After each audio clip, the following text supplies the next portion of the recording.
Good morning and welcome to the Mancunian Way. It is Tuesday, the 4th of October. We are just over 24 hours till the next Manchester City football game, which will be game week 3 of the Champions League.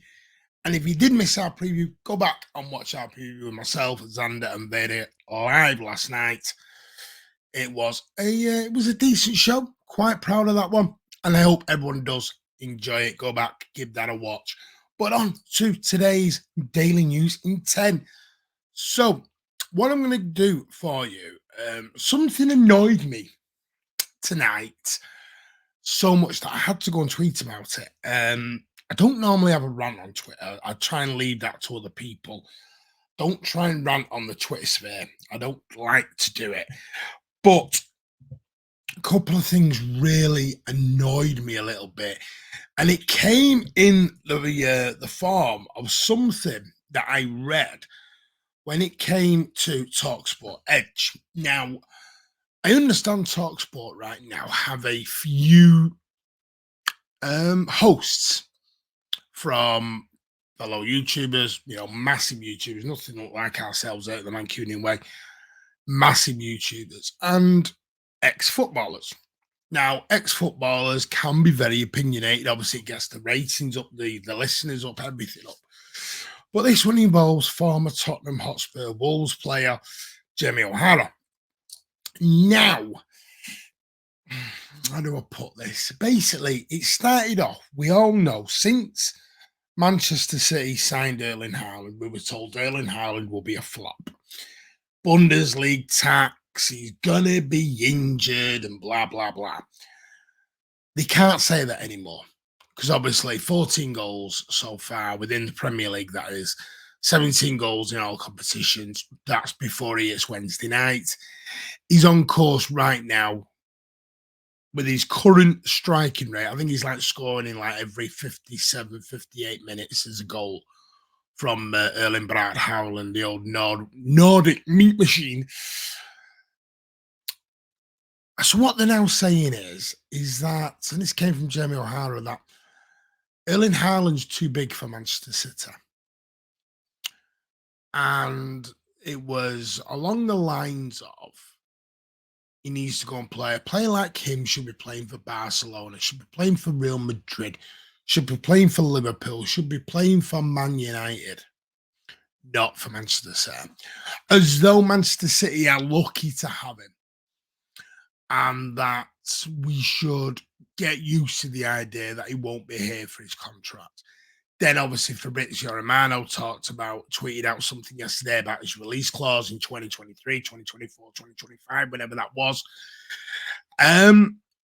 which then got Real Madrid fans talking.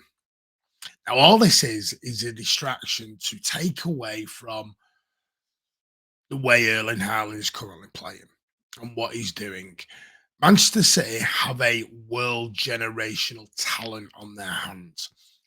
But what everyone is forgetting here, this lad is a Manchester City fan. He's a boyhood fan. There's been many, many photos of him as a young lad, as a kid, in City shirts at City games. His dad was doing the Poznan in the stand after the derby. So, listen, there's not a City fan in the world that is not going to say Erling Haaland may not go to Real Madrid, may not go to wherever in the future. Two things. A, he's got a massive release clause to get out. Two, he's already turned down these teams. And number three, he's a fan. They said this was all said about Sergio Aguero. And he left to Barcelona when he was on the verge of retirement. It was said about Yaya. It was said about David Silva. It was said about Kevin De Bruyne. That all these players, City were a stepping stone. And that's basically what Jamie OHara is saying, is that Haaland's not at a big club yet. He'll soon be at a big club. And his exact quote, and I quote, City are a rich club. They're not a big club. Sorry, Jamie. You're insulting massively. And you know what? It's just more media hate media rhetoric that comes out of the absolute garbage that follows and the general BS that follows out of people's mouths about our great football club. And it's just pure jealousy. It's the green-eyed monster. That is all it is. So ignore it. And maybe people say, Martin, you ignore it. But it got under me because they'll always change the story. They'll always change it all. Because when City proves something that they're talking wrong is, they'll change the question. They'll change the agenda. So don't worry about it. But Jamie O'Hara, just, I mean, I'd say stick to football. You weren't great at that. Stick to punditry. You're not good at that. I don't know.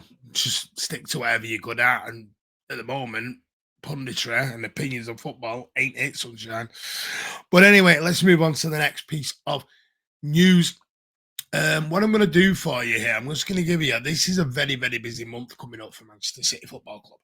We have obviously got the FC Copenhagen on Wednesday night. We then play Southampton at home on Saturday. We've then got FC Copenhagen away on the Tuesday, followed by that massive, massive game against Liverpool on the Sunday, the 16th of October. We are then at home to Brighton on the 22nd of October, which sadly I won't be here for. Then we're away at Dortmund on the 25th, and we close out the month of October near Halloween away to Leicester City, who got a resounding win last night, should I say, this evening. Last night against newly promoted Nottingham Forest in a 4-0 rout. Absolute rout. 2 goals from Maddison, goal by Barnes, and a goal by Patson Daka as well. And Maddison also got himself a cheeky little assist in there as well for the Patson Daka goal. So yeah, Leicester City finally getting themselves motored in. Nottingham Forest side, who are absolutely rock bottom at the moment, is what they are.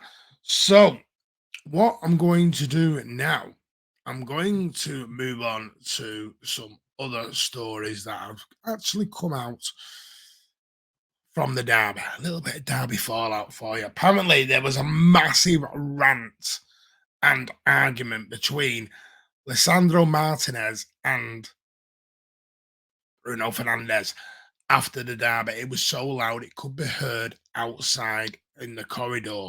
That is how loud this disagreement was, which people say not bad at all, good and healthy.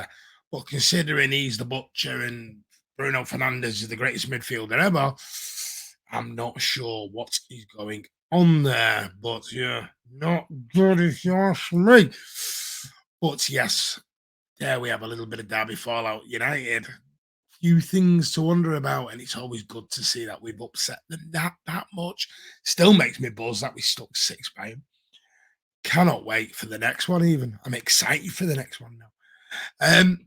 Last little bit of news that I'm going to give you is Kevin De Bruyne has absolutely been waxing lyrical on Phil Foden, and he's talked about he's going to improve. He's 22 years old. He said, I know at 22 I wasn't the best that I am now. He was so good that he's trying to find consistency.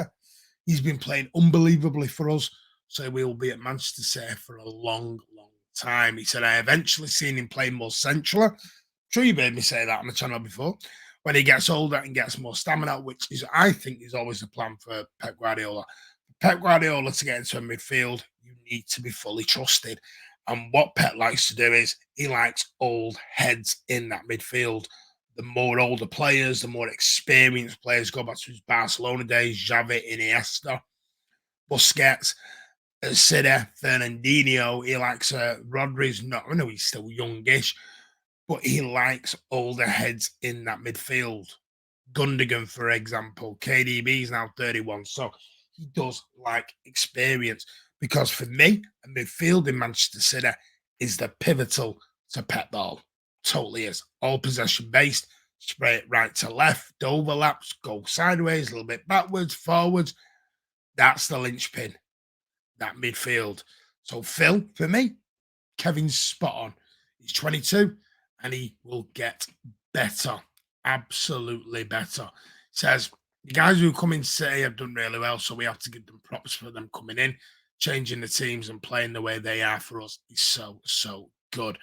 So yeah, all happy on the Manchester City front, and these are just little tidbits, little snippets of news we give you to wake up to at 7 a.m. every morning here on the Mancunian Way.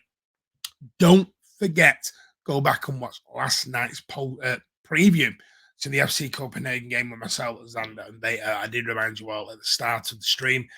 We will be back now. I'm hoping tomorrow morning. I have something to do this evening with my family, so I don't know when I'm going to be back. So if it's the middle of the night, I would say I won't be up at 7 a.m. to record this. But yeah, we'll be back hopefully touchwood Wednesday, but we'll be back Wednesday evening, live and exclusive after the game, post-match review of the FC Copenhagen and City game from the Etihad. Probably looking about 10:30, quarter to 11ish. It will be a late one, but keep posted at Horsey City for all our updates when we are live. Please subscribe to the channel, hit that thumbs up.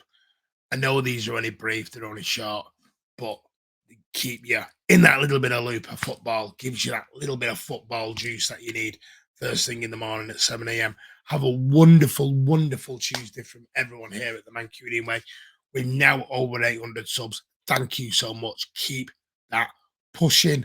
Appreciate it. It's your channel. Get your channel to 1,000 subscribers as quick as you can. Have a lovely Tuesday. Take care, and I'll see you at some point on Wednesday. Take care, Blues. Have a good one.